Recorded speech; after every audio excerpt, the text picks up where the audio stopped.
There's something happening here.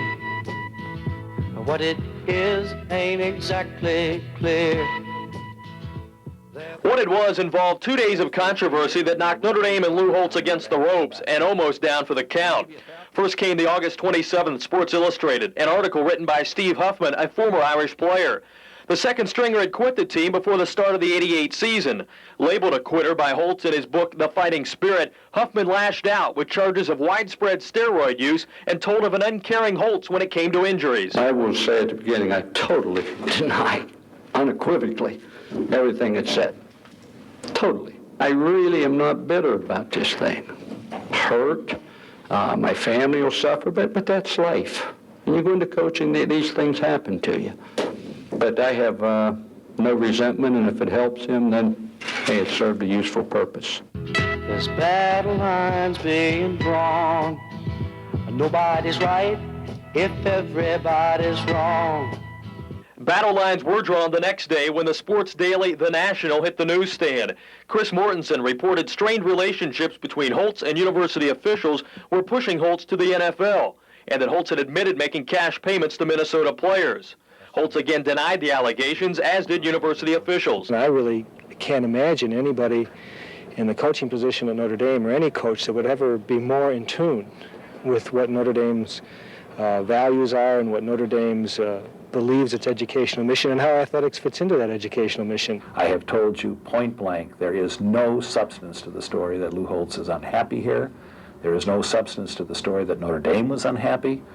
It is absolutely ludicrous. It is without foundation. The players, meanwhile, took it all in stride and waited for the dust to settle. He's come up with a lot of stuff. Does it just come out of the blue, or is there anything to it? Or there's nothing to that. I mean, I would laugh at that. You know, that's just ridiculous. I was just reading material. For me personally, you know, it took 15 minutes out of my life.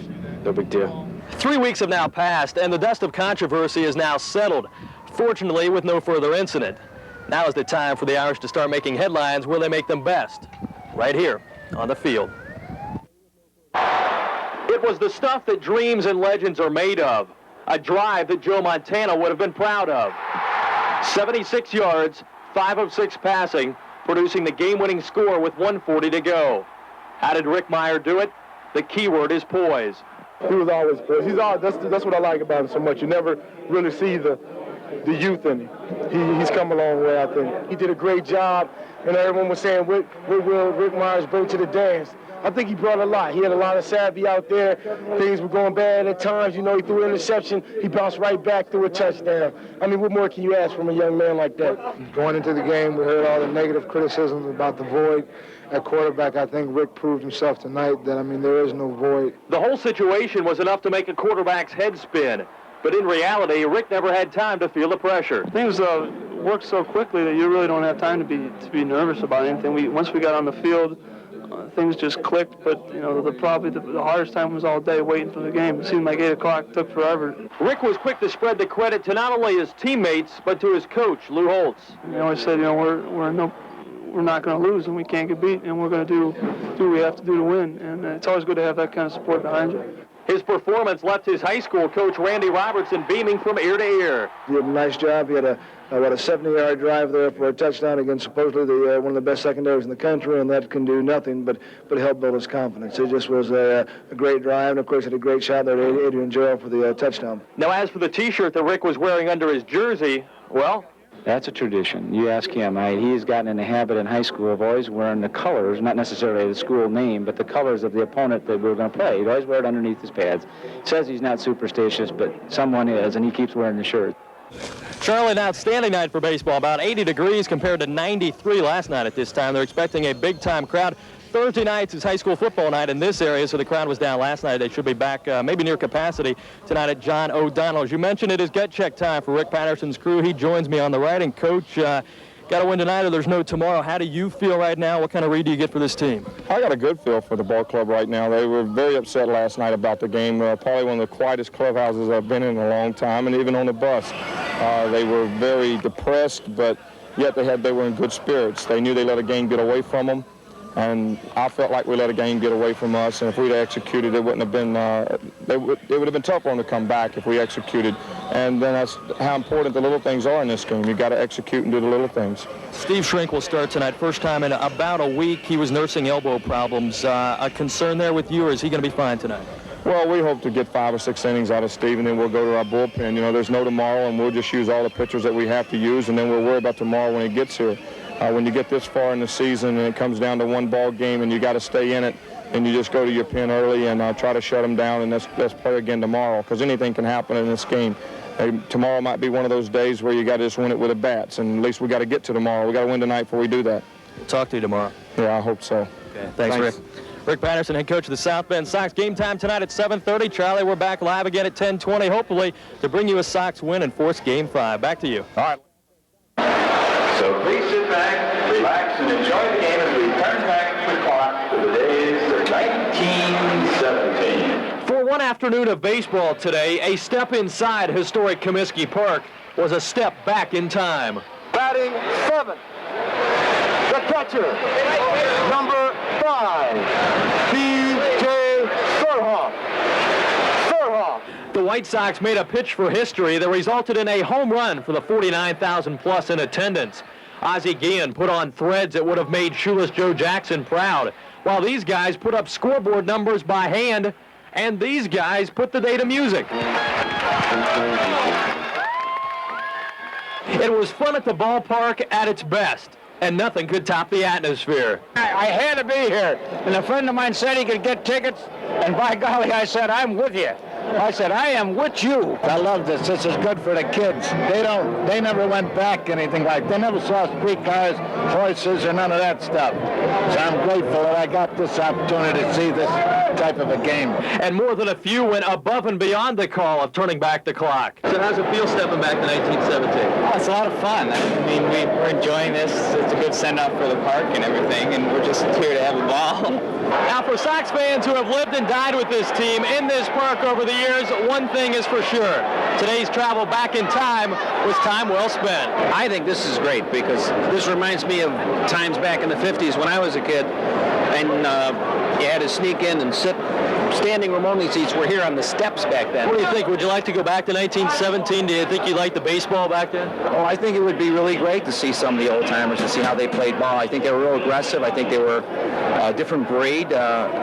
Baseball back there was nostalgic, and I think history was in the making, and it was an American pastime as it truly should be played. But while going back to the 50s and beyond means finding a White Sox pennant, few would mind turning the clock ahead to this October to find the next one. What would it mean to you to come back here in October for the playoffs of the World Series? Lord willing, I'll be here. It'll be the greatest thing that ever happened to me, I'll tell you. I can't imagine anything better. Turning back the clock and reporting from Comiskey, Lance McAlister, WSBT Eyewitness Sports. They are the Road Warriors. For the first time since 1964, the White Sox have swept a 4-game series from the once proud but now hapless Yankees. But that is not all. In doing so this afternoon, the White Sox ran their road win streak to 11 straight. Let's check it out. They trailed 4-2 in the 6th.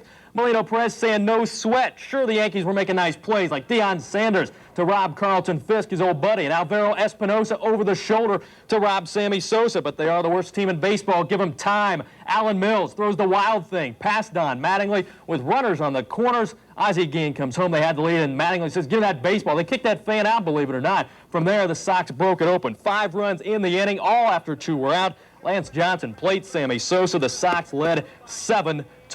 It was 8-5 in the 9th for who else but the horse, Bobby Thigpen. Does this guy ever rest? Save number 30 this afternoon. He slams the door shut in the 9th. White Sox with a sweep of the Yankees for the first time in 26 years. 8-5 the final score. The A's and the Brewers this afternoon in the 1st. Here is maybe the greatest catch you will ever see. I am not exaggerating. Felix Jose back against Robin Yount. Check this out. He keeps it in the park, but it gets better. Look at the white showing, little ice cream cone here. It pops loose.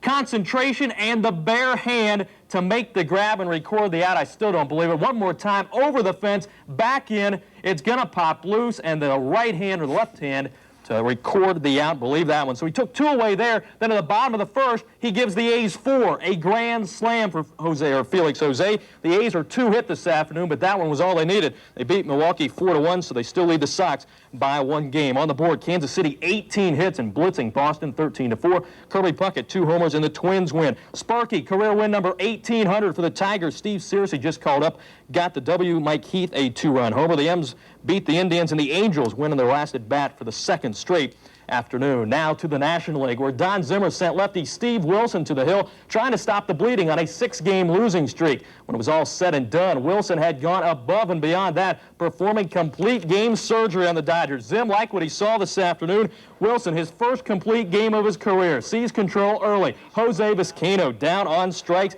He got support from Dave Clark. 4 hits. He goes up through the wickets, up the middle, 4 hits, 2 RBIs. He had a home run as well. Cubs led 2-0. Wilson tied a career high with 10 Ks. Look at the hook in the outside corner to catch Kirk Gibson looking. More help from the Hawk. 2 RBIs.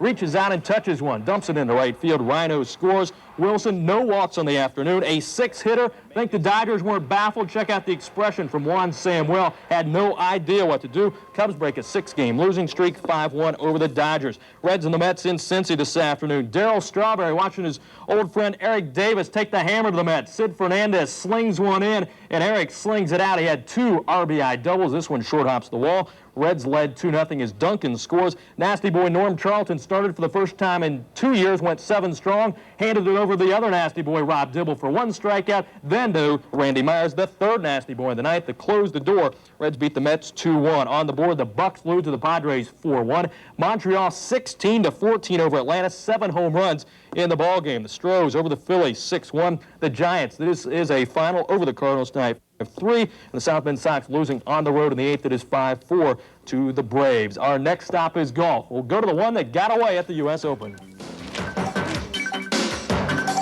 Well, there are 2 ways to look at today's U.S. Women's Open. On one hand, you could say that blowing a 10-shot lead was a major collapse by Patty Sheehan.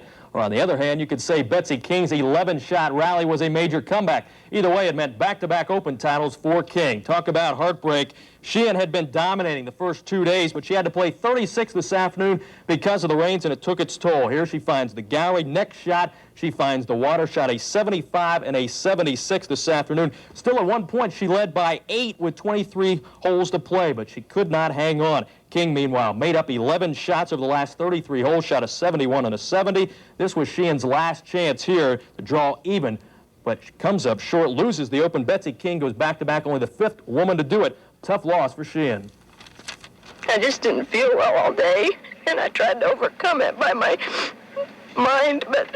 In tennis, the Wonder Kid racks up her first pro title. Jennifer Capriati, the 14-year-old, wins the Mount Cranmore International over Roz Fairbanks, 6-3, 3-6, and 6-3. She pockets $25,000. And in Metro Tennis, the mixed doubles today, top seeds Sarah Stanchion and Kevin Chesapolsky, 3-set winners after losing 6-love in the first set. And if either one of the 2 of you pull my suspenders, I'm going to bop you. We wouldn't don't do even that. think about it. We're just saying you're looking very collegiate today, Professor. Yes, you are. All you need are the glasses, and it's the perfect I image. figured it'd be too much for both of you if I wore the glasses. Well, actually, when you first walked in, I didn't realize it was you. I was going to ask you some advice on the stock market, but you realized it was you. I'm going home. That will do it for the weekend edition of Eyewitness News. Rhonda, the Professor, and myself will be back next week. We'll see you then. I work hard on my golf game. I practice, and of course now I have to practice to even limber up. Clara Kepler is 80 years old. She started playing in the Metro in 1938. She's played each year with the exception of 2. That's 51 in all. So what is it that keeps her coming back? The most fun I have is playing with the different ladies. I always get the nicest foursomes. The gals are so nice. Her husband taught her the game, and she takes lessons each week. But don't you dare ask her if she plays the game to relax. Is it relaxing to get out here? No, it's not relaxing. No, not at all. Kind of wears on your nerves? I suppose I try too hard, you know. No, I always try hard, though. I've had to do that with everything I have done. Her best score at Morris was a 79, and she used to have a 6 handicap. But these days, well, things are a bit different. Oh, Well, I tell you, I'm happy if I have 103 this year, and I'm real unhappy when I have 119. You won't find Clara kicking bags or throwing golf clubs, because if there's one lesson she's learned through the years, it's that it doesn't pay to get mad. How do you keep from getting mad and throwing a club? Well, it doesn't do any good at all. It doesn't improve your game at all. In fact, I think it works just the opposite. As today's final round came to a close, Metro number 51 for Clara may have been her last. I think this might be my last. I just don't hit the ball far enough, you know. Without Clara Kepler, you get the feeling that next year's Metro just won't be the same. Reporting from Morris Park, Lance McAlister, WSBT Eyewitness Sports.